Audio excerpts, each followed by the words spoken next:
Saudi আরবের জেদ্দায় পশ্চিমাঞ্চল বিএনপির যুগ্ম আহ্বায়ক ও জেদ্দা মহানগর বিএনপির সভাপতি সিআইপি কেফায়েতুল্লাহ চৌধুরী কিসমতের দ্রুত সুস্থতা কামনায় বিশেষ দোয়া ও মোনাজাত অনুষ্ঠিত হয়েছে।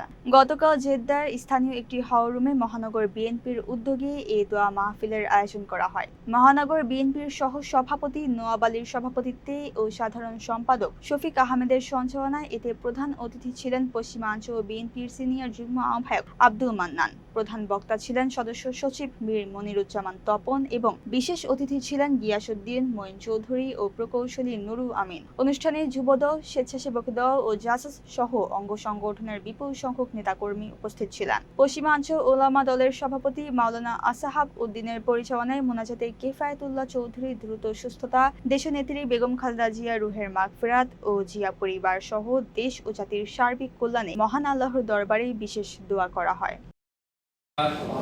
وتقضي لنا بها من جميع الحاجات وتطهرنا بها عندك على الدرجات وتبلغنا بها أقصى اهدنا الصراط المستقيم اللهم আমাদের হাতকে ধরে কবুল আর মঞ্জুর করো ইয়া আল্লাহ তোমার দায়িত্ব দিয়ে আল্লাহ আমাদের এই দোয়াকে তুমি কবুল আর